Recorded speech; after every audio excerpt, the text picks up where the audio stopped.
Escucha, el Centro de Reconciliación Familiar Libertad en Casa presenta las buenas noticias.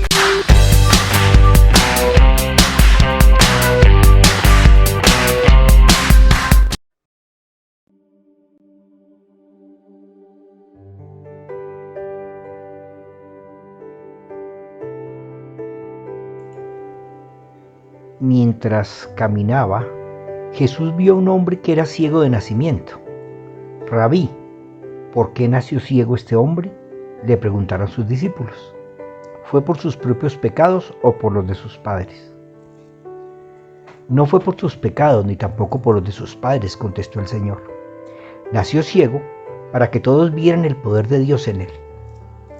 Debemos llevar a cabo cuanto antes la tarea que nos encargó el que nos envió. Pronto viene la noche cuando nadie puede trabajar, pero mientras estoy aquí en el mundo, yo soy la luz del mundo. Luego escupió en el suelo, hizo lodo con la saliva y lo untó en los ojos del ciego. Y le dijo: ve a lavarte al estanque de Siloé. Siloé significa enviado. Entonces el hombre fue, se lavó y regresó viendo.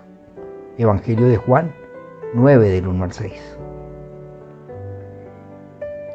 Mientras estoy aquí en el mundo, yo soy la luz del mundo. Esa es una expresión muy desconsoladora para aquellos que nunca han reconocido su presencia en este mundo. Jesús respalda su palabra dando la vista a un ciego de nacimiento, pero no con la palabra como con la autoridad delegada de Dios, sino con el mismo barro con el que fue creado el ser humano. Bienvenidos. Las buenas noticias son la manera como Dios nos permite escuchar su palabra, entenderla y así transformar nuestro pensamiento en acciones que cambian nuestra manera de vivir. Ya hablamos de la confianza que debemos depositar en Él, que es verdadera comida y verdadera bebida. Pero hoy aprenderemos que Él es una luz en medio de un mundo de tinieblas.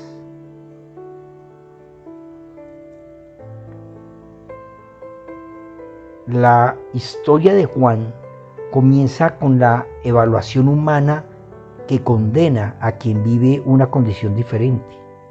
En ese tiempo como ahora, la gente con facilidad ve un defecto físico o una enfermedad como el resultado de la iniquidad heredada o del pecado personal.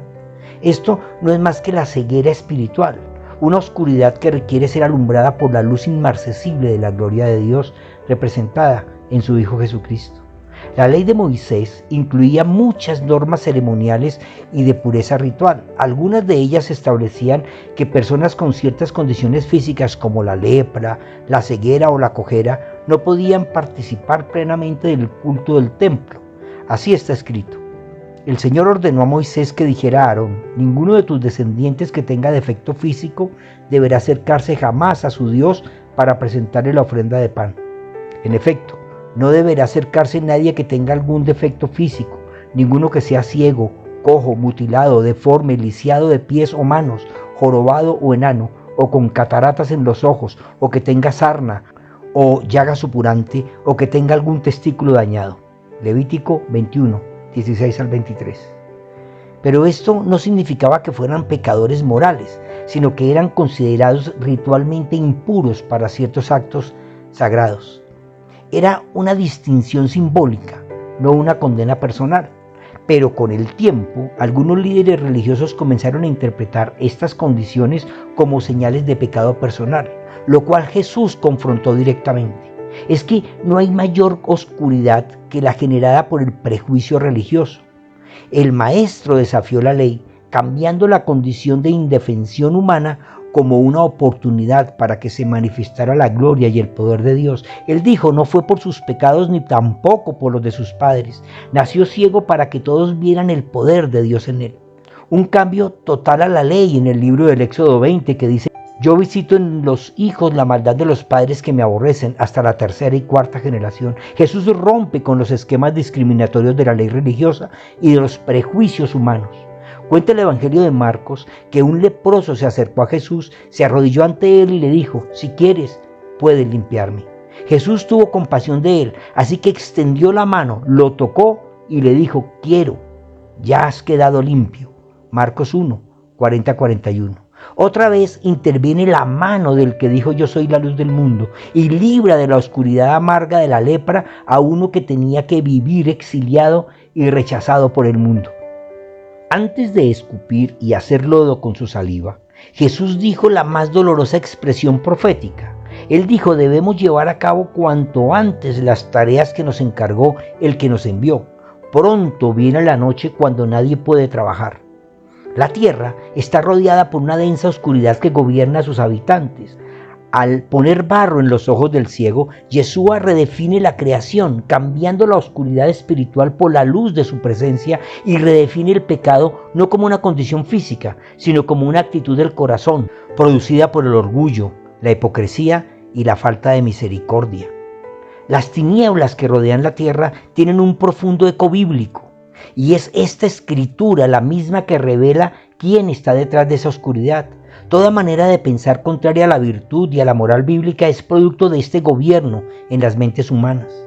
La batalla que libramos, escribió el apóstol Pablo, no es contra gente de carne y hueso, sino contra principados y potestades, contra los que gobiernan las tinieblas de este mundo, contra huestes espirituales de maldad en las regiones celestes. Efesios 6, 12. Es que a veces creemos que la maldad del malo es por su propia mano y no entendemos que los seres humanos están sujetos a una autoridad espiritual que gobierna las tinieblas de este mundo y que solo quienes se rinden ante la luz y la majestad del Hijo de Dios serán rescatados de esa oscuridad tenebrosa.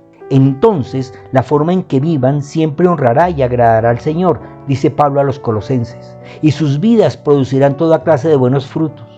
Mientras tanto, irán creciendo a medida que aprendan a conocer a Dios más y más. También pedimos que se fortalezcan con todo el glorioso poder de Dios para que tengan toda la constancia y la paciencia que necesitan. Mi deseo es que estén llenos de alegría y den siempre gracias al Padre. Él los hizo aptos para que participen de la herencia que pertenece a su pueblo, el cual vive en la luz. Pues Él nos rescató del reino de la oscuridad y nos trasladó al reino de su Hijo amado, quien compró nuestra libertad y perdonó nuestros pecados. Colosenses 1, del 10 al 14. Vivir en la luz no es hacer ritos y celebraciones religiosas, sino obedecer la perfecta ley del amor, hacer las cosas con la claridad y transparencia que exige ser parte del pueblo que vive en gran luz. Jesús dijo que mientras esté en este mundo, será la luz del mundo. Eso es un reto para su cuerpo espiritual que es la iglesia. Hoy somos el último tapón moral de la humanidad. Déjame repetirlo. Hoy somos el último tapón moral de la humanidad. No queda más. Nos toca trabajar para alumbrar la mente y el corazón de quienes lo necesitan. Ustedes son la luz del mundo, dijo el Señor a sus discípulos. Una ciudad asentada sobre un monte no se puede esconder. Tampoco se enciende una lámpara y se pone debajo de un cajón, sino sobre el candelero, para que alumbre a todos los que están en casa. De la misma manera que la luz de ustedes alumbre delante de todos los que vean sus buenas obras y glorifiquen a su Padre que está en los cielos. Mateo 5, 14, 16. La palabra griega escrita por Mateo es phos, que traduce portador de la luz. Ustedes son los portadores de la luz, de donde viene esa palabra latina que es fósforo. Y se refiere a la luz tal cual la percibe el ojo. Metafóricamente expresa la luz que ilumina la mente, que cambia la manera de pensar y expulsa la oscuridad que gobierna a la persona. Para que esa luz pueda ser percibida, se necesita un ojo que la pueda captar. Por eso el hacedor de maravillas hizo barro y lo colocó en los ojos del ciego, pero no le devolvió la vista, solo le ordenó que se lavara en el estanque del enviado. Siloé, el nombre del estanque, equivale a cada uno de los discípulos de Cristo enviados a predicar y a enseñar. Pero solo dejarán de ser ciegos aquellos a los que el Señor les coloca de su barro creador, pues ese poder creador del Mesías es el que hace que quienes escuchan y ven, entiendan y crean. Porque si la buena noticia que predicamos está escondida detrás de un velo, solo está oculta de la gente que se pierde, escribió el apóstol Pablo. Satanás, quien es el Dios de este mundo, ha cegado la mente de los que no creen. Son incapaces de ver la gloriosa luz de la buena noticia. No entienden este mensaje acerca de la gloria de Cristo, quien es la imagen exacta de Dios. 2 Corintios 4, 3 al 4. Es que se necesita escuchar para creer, porque la fe viene por el oír. Romanos 10, 17. Pero no por oír los pensamientos que produce nuestra mente influenciada por las obras de la oscuridad, sino por escuchar la palabra de Dios que ilumina la mente y cambia el corazón. Y esta fe es la que produce verdaderos frutos de amor que glorifican al Padre y reconocen la autoridad del Hijo. El apóstol da esta instrucción que es norma para la vida en el reino de los cielos.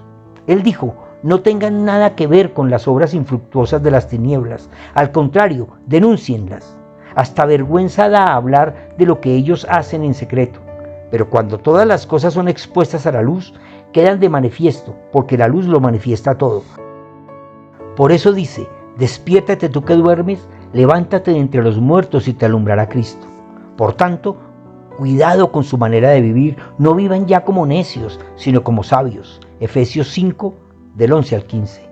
Es muy normal ver cómo la gente se divierte con lo malo y lo oscuro de la vida. Todo lo deshonesto, todo lo impuro, todo lo que quita el buen nombre, todo lo que se hace en secreto es más agradable para el mundo que lo que significa la luz y la verdad. Juan escribió: Dios no envió a su Hijo al mundo para condenar al mundo, sino para salvarlo por medio de él.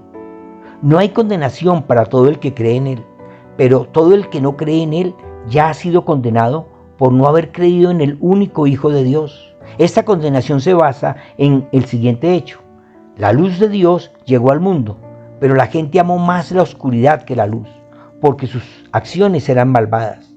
Todos los que hacen el mal odian la luz y se niegan a acercarse a ella, porque temen que sus pecados queden al descubierto.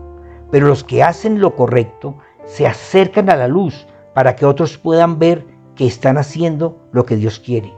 Juan 3, 17 al 21. Jesús establece una nueva medida para el pecado y cómo se manifiesta, pues no es por las limitaciones físicas o condiciones externas, sino por la ceguera espiritual que hace creer que lo bueno es malo y lo malo es bueno.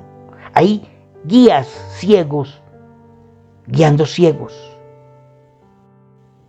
Mateo nos cuenta que alguna vez, predicando Jesús, sus discípulos se le acercaron y le dijeron: ¿sabes que los fariseos se ofendieron cuando oyeron estas palabras? Pero respondiendo él dijo: toda planta que no plantó mi Padre Celestial será desarraigada. Déjenlos, son ciegos, guías de ciegos, y si un ciego guía al ciego, ambos caerán en el hoyo. Es que no podemos guiarnos por lo que otros creen. Debemos guiarnos por lo que el Señor nos revela. Por eso debemos entender la buena noticia desde el fondo de nuestro corazón y con la mente alumbrada por la luz de Cristo. Oremos. Señor, alumbra nuestra manera de pensar y de vivir. Aleja de nosotros el gobierno de las tinieblas. Toma el trono de nuestro corazón para que tu ley del amor nos haga entender tu plan y tu salvación. Sé nuestra guía en medio de la oscuridad de este mundo y limpia nuestra ceguera espiritual para que vivamos siempre delante de ti y en tu amor. Maranata. Comparte. Alguien que conoces necesita escuchar. Las buenas noticias son una producción de la Fundación Centro de Reconciliación Familiar Libertad en Casa. Síguenos en Facebook, YouTube e Instagram. Libertad en Casa, conquistando la tierra con la cultura del cielo.